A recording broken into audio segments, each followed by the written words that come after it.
ऐसा है कि प्रेमचंद जी कुछ कहानी अपने शरीर से, कुछ घर से, कुछ गांव से इस बार लिखे थे। देखा जाए तो प्रेमचंद जी तमाम शोषण, अन्याय, अत्याचार, अंधविश्वास के खिलाफ अपनी लेखनी उठाई है, उसको लिखा। उसी में एक कहानी आती है सवा सेर गेहूँ। इसी गाँव का शंकर महतो बेचारा, जो कि शंकर मजूर हो गया, सवा सेर गेहूँ एक महात्मा के आगे जान गए कि दूसरे भगवान आ गए। उनकी सेवा करने के लिए सवा सेर गेहूँ जो है कि एक पंडित जी से लाए, और जहाँ सवा सेर गेहूँ 5.5 मन को हो गया, बेचारा नहीं दे पाया और उसके बेटे का गला पकड़ा गया। पता नहीं उसके बेटे का गला छूटा कि नहीं छूटा। ऐसे अंधविश्वासों पर प्रेमचंद ने लिखा सवा सेर गेहूं। सम्राट मुंशी प्रेमचंद की जयंती पर आज हम उनके आवास पे स्थित हैं। देश की बात आज उनके आवास पे है। आप दिखाइए उनके घर को। और हम ये उन्हीं के आवास पे हम स्थित हैं जहां बैठकर वो कहानियां लिखते थे। अब हम उनके घर के अंदर चल रहे हैं और यहाँ के लोगों से हम बात करेंगे।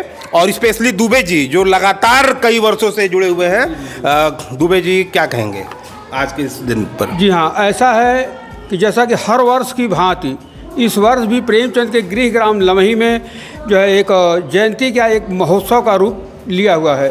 आज बड़े हर्ष और उल्लास के साथ यहाँ पर वो जयंती मनाई जा रही है, जहाँ प्रेमचंद स्मारक पर तमाम बड़े दूर दूर से जो है कई विद्यालयों के जो है कि बच्चे आए हैं, इसमें अधिकारी भी आए हैं, साहित्यकार लोग आए हैं। तो यहाँ पर आकर के जो है प्रेमचंद की कहानियों का जो है मंचन भी हो रहा है, तमाम गीत गौनवी भी हुआ, कजरी भी हुआ। इसलिए कि प्रेमचंद का जन्म हुआ था, इसलिए जो है मौसमी गीत भी यहाँ पर जो शुरू किया गया है। आज अपने अपने तरीके से हम घर के अंदर भी चलेंगे और दिखाते हैं और बात भी करते रहेंगे दुबे जी से, जहाँ मुंशी प्रेमचंद का ही ये घर है, आवास है। आप दिखाइए। कथा सम्राट मुंशी प्रेमचंद के आवास पे हम हैं। सवा सेर गेहूं क्या कहेंगे? जी है, ऐसा है कि प्रेमचंद जी कुछ कहानी अपने शरीर से, कुछ घर से, कुछ गांव से इस बार लिखे थे।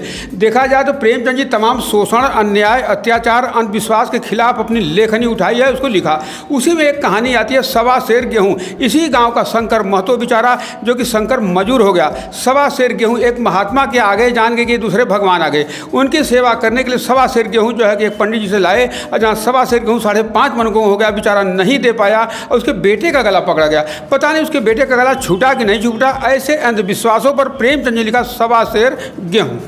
लगातार प्रेमचंद की चर्चाएं होती रहती हैं। और ठाकुर का कुआं, बड़ा मनोज झा जी संसद में बोले थे ठाकुर का कुआं। जी हाँ, ऐसा है कि यह संजोग ही अच्छा है कि प्रेम के बगल में कुआं है, जहाँ से उन्होंने 2 बैलों की कथा लिखा था। ठाकुर का कुआं छुआछूत पर पहले था, लेकिन अब तो ख़त्म हो गया है। लेकिन वो चीज़ें पहले थी जहाँ की जो है पानी के लिए तरसते हुए जो है कि निम्न जो है छोटे जाति के लोग थे, उस पर प्रेमचंद ने अपनी लेखनी चलाई है। जहाँ की देखा जाए तो प्रेमचंद जी जो है तमाम उस पर लेखनी चलाई है, और न वो समाज से डरे, न सरकार से डरे, अपनी खुद अपना लेखनी चलाए, अपना एक समय बनाया। लोग समय नहीं बदल पाते हैं, अपने भी बदल।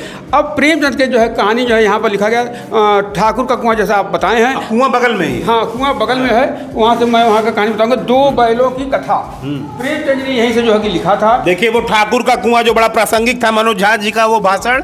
और ये देखिए वो कुआं भी है मुंशी प्रेमचंद के घर के ठीक बाहर हम दिखा रहे हैं। और हम इस कुएं पे देखिए आ चुके हैं, और ये वही कुआं है। हाँ, ये छुआछूत को दिखाता है कि किस तरह से एक व्यक्ति प्यास से मर रहा होता है। ठाकुर का कुआं दूसरे जगह पर है। ये स्वयं का प्रेमचंद था, प्रेमचंद यहीं पर बैठते थे और गांव के लोगों से मिलना जुलना। यहीं से 2 बैलों की कथा लिखी। जैसा कि आप ये कॉलर देख रहे हैं, पहले जो है पुरवट द्वारा सिंचाई होती थी, नारमुड़ द्वारा सिंचाई होती थी। किसान यहीं पर सिंचाई कर रहे थे, प्रेमचंद इसी में लिख रहे थे। जा करके पूछे कि कहो चाचा तू दिन भर लिखला कर, तो खर्चवा और जवा कहाँ चला? कह जा तू अपन काम कर, हमारे चक्कर में मत पड़ा। कह बहुत लिखला तो हमारे बर्धमान के बारे में कुछ लिख देता। तो बैल का प्लाट पा गए। वास्तव में बैलों का होता क्या है कि मालिक का खेत तो जोतता ही है, बेचारा मंगनी में भी जाता है। जो मंगनी में उसके साथ अत्याचार हुआ, उस अत्याचार को रोकने के लिए प्रेमचंद का 2 बैलों की कथा जानवर के माध्यम से इंसान को समझाने का एक सफल प्रयास। शतरंज के खिलाड़ी पे क्या कहेंगे? शतरंज का खिलाड़ी देखिए जो है प्रेमचंद ने उसमें लिखा, जहाँ की हमारा भारतवर्ष जो है कि विलासता में डूबा हुआ था। चलते चलते मंदिर भी चले। हाँ, ऐसे जो है विलासता में डूबा हुआ था, और जहाँ की हमारे यहाँ के राजा ही जो है कि गिरफ्तार होकर के चले गए। तो आज भी जो है देखिए, तो जो है आज भी वो शतरंज जो है कि आज भी वो शतरंज जो है कि चल रहा है। जहाँ की पहले जो है कि देश की राजनीति हो रही है, अब कुर्सी की राजनीति हो रही है। तो वो प्रेमचंद ने बहुत पहले इसको संकेत दे दिया। और शतरंज कितने दूरदर्शी थे प्रेमचंद। ये उनको तो ये भूलना ही पड़ा। जो समय के थपेड़ों ने तो पहले उन्हें कहानी बनाया, इसके बाद वो कहानीकार हो गए। तो प्रेमचंद जी ने काफ़ी दूर लगा, जबकि हमारा भारतवर्ष जो है तमाम कुरीतियों से जुड़ा हुआ था, अंधविश्वासों से जुड़ा हुआ था, लेकिन प्रेमचंद अपने लेखनी के माध्यम से उसको दूर करने का प्रयास करता है। आज प्रेमचंद के लोग मंच पर चढ़ करके जो है कालजयी रचना करते हैं, लेकिन आज प्रेमचंद की रचना कालजयी नहीं, कालजीवी भी हम लोग उसमें जी भी रहे हैं। तो प्रेमचंद की रचनाएं जो कि इतनी प्रासंगिक हैं कि आज उनके कहानियों के माध्यम से लोग सीख लेते हैं कि ये कहानी प्रेमचंद जी हमारी कैसे जान गए, हमारी बिटिया की कहानी कैसे जान गए, हमारी इसकी कहानी। तमाम देश में हिंदू मुस्लिम बहुत हो रहा है। हाँ, ईदगाह ईदगाह रचना थी। प्रेमचंद जी ने लिखा था करबला संग्राम प्रेम की वेदी। करबला उन्होंने पहले लिखा था, यही लमही गांव है जहाँ की वहाँ पर जो है कि ताजियात दफन होता है। तब प्रेमचंद जी ने जो है उस पर लिखा जहाँ की हिंदू और मुसलमान आपस में लड़ रहे थे, जात की एक होड़ चल रही थी। तो प्रेमचंद ने बहुत पहले लिखा करबला, उसको लिखा।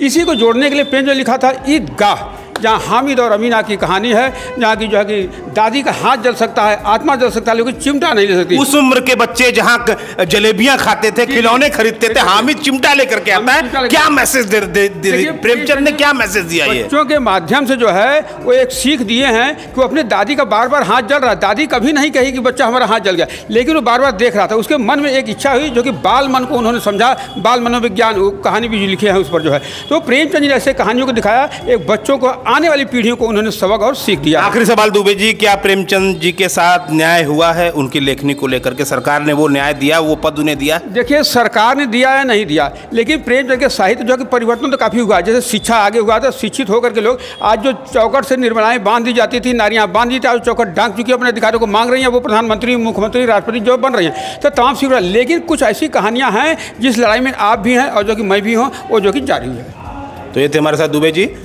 देश की बात के लिए जितेंद्र यादव, दुबे जी के साथ। धन्यवाद।